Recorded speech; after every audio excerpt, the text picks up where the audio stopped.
بسم اللہ الرحمن الرحیم۔ صرف 5 منٹ کا مدرسہ قرآن و حدیث کی روشنی میں 13 شعبان المعظم۔ نمبر 1، اسلامی تاریخ۔ حضرت ابو سفیان بن حرب رضی اللہ تعالی عنہ۔ حضرت ابو سفیان رضی اللہ تعالی عنہ کا نام صخر تھا۔ حضور صلی اللہ علیہ وسلم کی نبوت سے 50 سال پہلے پیدا ہوئے۔ آپ صلی اللہ علیہ وسلم سے وہ عمر میں 10 سال بڑے تھے۔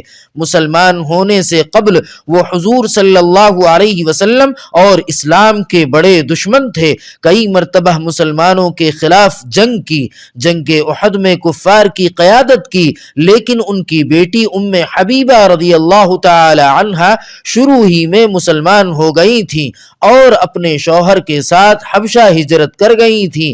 ان کے شوہر کا وہاں انتقال ہو گیا تو حضور صلی اللہ علیہ وسلم نے بادشاہ حبشہ کو اپنا وکیل مقرر فرما کر ان سے نکاح کر لیا۔ اس طرح حضرت ابو سفیان رضی اللہ تعالی عنہ حضور کے خسر ہو گئے۔ حضرت ابو سفیان رضی اللہ تعالی عنہ فتح مکہ سے ایک دن قبل رات میں مسلمان ہوئے۔ اسلام قبول کرنے کے بعد حضور صلی اللہ علیہ وسلم سے بہت محبت ہو گئی اور دین اسلام کی خاطر جان و مال لگا دینے کے لیے ہر وقت تیار رہتے۔ چنانچہ جنگ حنین کے موقع پر کفار سے مقابلہ کرتے ہوئے ان کی ایک آنکھ ضائع ہو گئی تھی۔ روم کے مقابلے میں جنگ یرموک کے موقع پر میدان میں بہادری سے آگے آگے مقابلہ کرتے رہے۔ دوسری آنکھ بھی اس جنگ میں چلی گئی۔ حضرت عثمان رضی اللہ تعالی عنہ کے زمانہ خلافت میں سن 33 ہجری میں 93 سال کی عمر میں انتقال فرمایا۔ نمبر 2، اللہ تعالی کی قدرت۔ تتلی اللہ کی نشانی ہے۔ اللہ تعالیٰ نے اس دنیا کو رنگ برنگی چیزوں سے سجایا ہے۔ ان میں سے ایک چھوٹی سی نازک مخلوق تتلی ہے۔ تتلی دن بھر باغیچوں اور پھلواری کے پھولوں کے آس پاس منڈلاتی رہتی ہے اور اس کے رس چوس کر اپنا پیٹ بھرتی ہے۔ اس کے بدن پر اتنے خوبصورت پر ہوتے ہیں کہ جیسے کسی ماہر تصویر بنانے والے نے ان پر رنگ برنگی تصویریں بنائی ہو، اور عجیب بات یہ ہے کہ اس کے دونوں پروں کی ڈیزائن اور دم بالکل ایک جیسی ہوتی ہے۔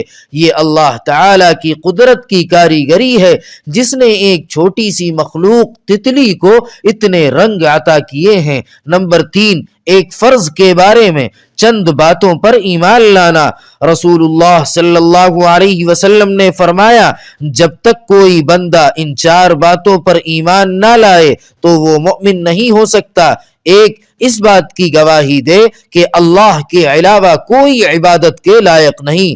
2، اس کی بھی گواہی دے کہ میں اللہ کا رسول ہوں، اس نے مجھے حق کے ساتھ بھیجا ہے۔ 3، مرنے اور پھر دوبارہ زندہ ہونے کا یقین رکھے۔ 4، تقدیر پر ایمان لائے۔ نمبر 4، ایک سنت کے بارے میں مصافحہ سے پہلے سلام کرنا۔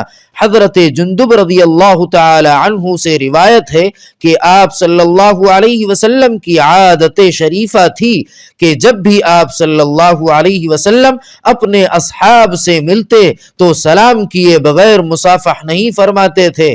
نمبر 5، ایک اہم عمل کی فضیلت، نماز تہجد پڑھنا۔ رسول اکرم صلی اللہ علیہ وسلم نے فرمایا، تہجد کی نماز کا اہتمام کیا کرو، اس لیے کہ تم سے پہلے کے نیک لوگوں کا عمل رہا ہے۔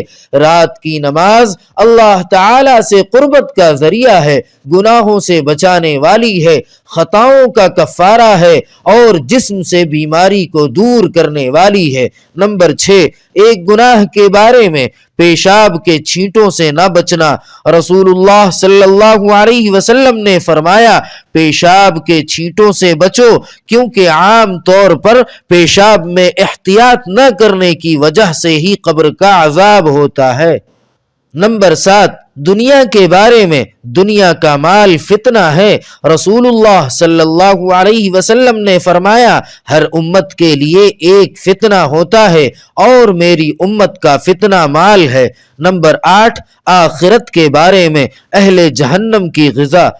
قرآن پاک میں اللہ تعالی فرماتا ہے ہم نے زقوم کا درخت ظالموں کے لیے ایک فتنہ و آزمائش بنایا ہے۔ وہ ایسا درخت ہے جو جہنم کی تہ سے نکلتا ہے، اس کے پھل ایسے ہیں جیسے شیاطین کے سر، تو یہ اہل جہنم اسی زقوم کو کھائیں گے اور اسی سے اپنے پیٹوں کو بھریں گے، پھر اوپر سے ان کو سخت کھولتا ہوا پانی ملا کر دیا جائے گا۔ نمبر 9، طب نبوی سے علاج، حریرہ کے فوائد۔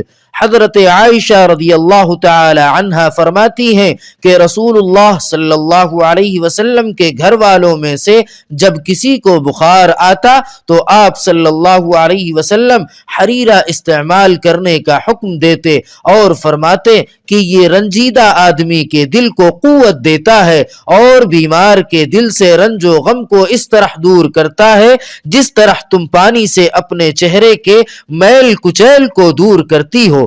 فائدہ، جو کے آٹے کو بھون کر اس میں گھی، میوے اور شکر ڈال کر پکایا جاتا ہے جس کو حریرہ کہتے ہیں۔